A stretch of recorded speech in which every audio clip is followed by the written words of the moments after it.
I'm not trying to force my opinions on anybody else. I'm just going to share a few of my opinions.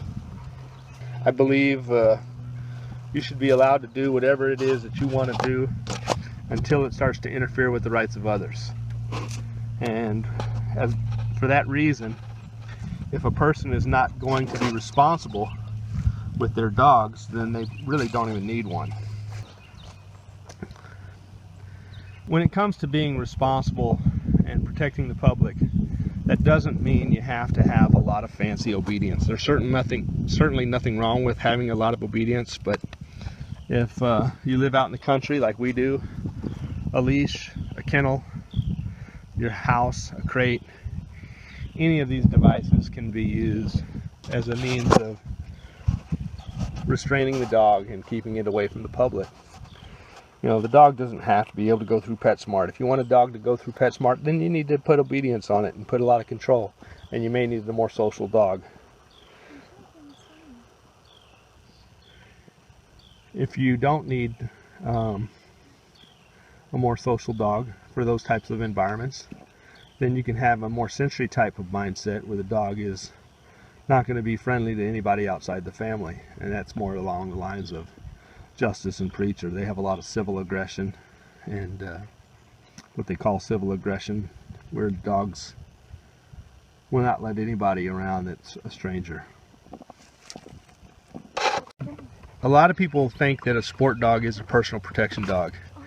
And while sports certainly demand a lot from a dog to be very competitive and especially to win, they do not require a dog to be a personal protection dog or a sensory dog.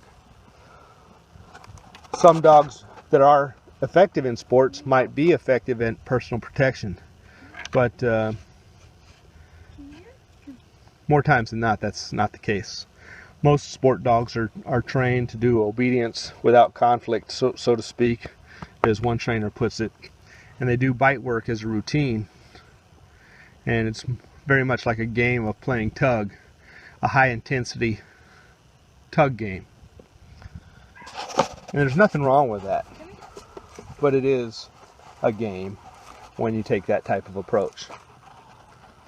And for that reason, I've never really been involved in sports because it's just not our venue. Our venue is about protection work and sensory work.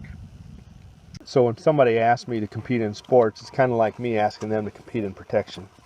You know, if they want to do sports, that's certainly fine. But when they ask me to do sports, I feel like dropping a $100 bill and saying, hey, if you can get the $100 bill, then the dog's not good.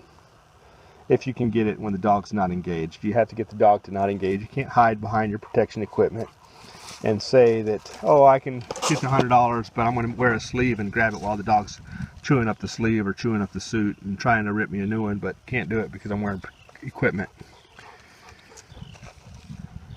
You know, meanwhile, many of the sport dogs, you can take a tug toy. It may not even have to be a sleeve or a suit. It might even be able to just be literally a toy. And you can toss it to the side and the dog will chase it, and then you can go get the $100 bill. So be careful about confusing sport dogs with protection dogs. Two different things.